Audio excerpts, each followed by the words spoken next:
Live from HBFO Channel 6, Bloke in a Pub, Matthew Mills. Higgs Boson family, you stay classy.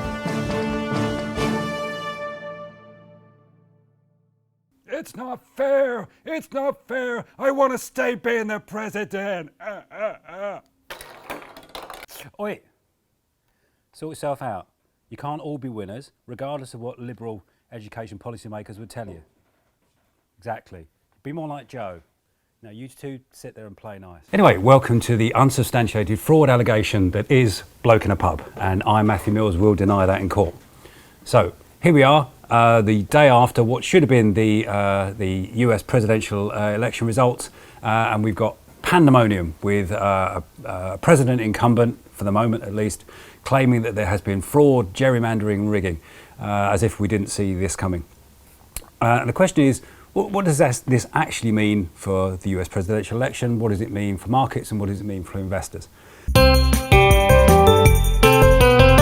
The first and foremost thing is it looks pretty much as if Joe Biden's going to get the requisite number of college votes, 270, to then become president. It also looks, as predicted, that Donald Trump, who is in no way narcissistic or sociopathic whatsoever, allegedly, just in case his lawyers are looking in because they are litigating at the moment. It looks like he is going to superglue himself to the Oval Office, and he's going to try and launch legal actions to have various of the postal votes that the Democrats have put in dismissed. That's what he's trying to do. Does he have much of a chance of that? Well, probably not, because one of the things with jurisprudence, democracy, is it's not what you think, it's not even what you know, it's what you can prove, and he doesn't really have jack to substantiate his claims. So there's lots of noise being made, but probably not a lot of substance to it. And there'll be some pushing and shoving, but ultimately it looks as if Biden will be president. How have markets reacted to this?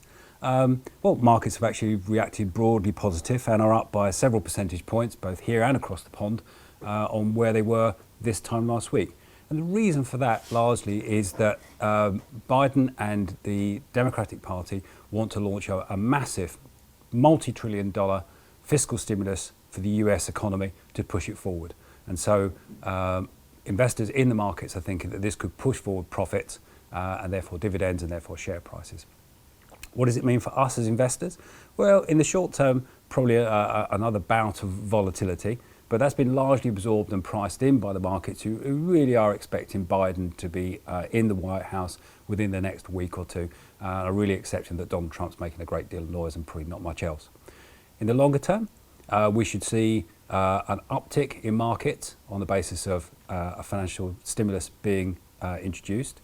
It's entirely likely that following a more liberal agenda, that the Democratic Party would then raise taxes, which we could see markets just slow down in terms of their growth. But in the longer term, 3 to 5 years, we might expect 4 or 5% of additional growth as a result of the raft of policies that he's been campaigning on. Of course, it's all still up in the air because Donald is still very much in the Oval Office and he hasn't left just yet. But as soon as he does, we'll be back with more.